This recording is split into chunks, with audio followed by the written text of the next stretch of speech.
মাদারীপুরে ঘটেছে এক চাঞ্চল্যকর ঘটনা। মাত্র ৪৫০ টাকার জন্য পরিকল্পিতভাবে মিজানুর রহমান নামের এক ভ্যান চালককে গলা কেটে হত্যা করা হয়েছে।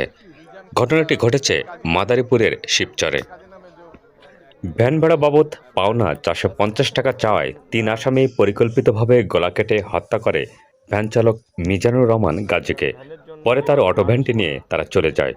আদালত ও পুলিশের কাছে এমন চাঞ্চল্যকর স্বীকারোক্তি দিয়েছেন গ্রেপ্তার ৩ খুনি। আমি মার্ডারে আমি পার দিছি। আমার কয়টা কয়টা? একটা। একটা বার। তোর পালটা কই হয়েছিল? আমার পারটা এখানে লাগছে, নয় আর একটু উপরে। আচ্ছা আচ্ছা, পিঠে যেটা সেটা। হ্যাঁ, এই আমসাম দিয়ে। আচ্ছা আচ্ছা আচ্ছা। আর হলো কি দেখ, গলাটা কাটলো কেডা?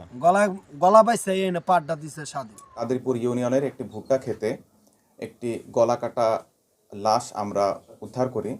পরবর্তীতে এই লাশটি স্থানীয় মিজানুর রহমানের বলে শনাক্ত হয়। আমরা বিভিন্ন জায়গার সিসিটিভি ফুটেজ পর্যবেক্ষণ করে এবং ভিকটিম এবং আমাদের সাসপেক্ট যারা ছিলেন এদের কল লিস্ট পর্যালোচনা করে প্রাথমিকভাবে আমরা স্বাধীন এবং আলামিন নামে দুজনকে গ্রেফতার করি। কাদেরপুর, কুতুবপুর বাজার, কাঁঠালবাড়ি ঘাট, এইরকম বিভিন্ন জায়গার প্রায় 50টি সিসিটিভি ক্যামেরা বিশ্লেষণ করে আমরা হান্নান নামে আরও একজনকে আটক করি।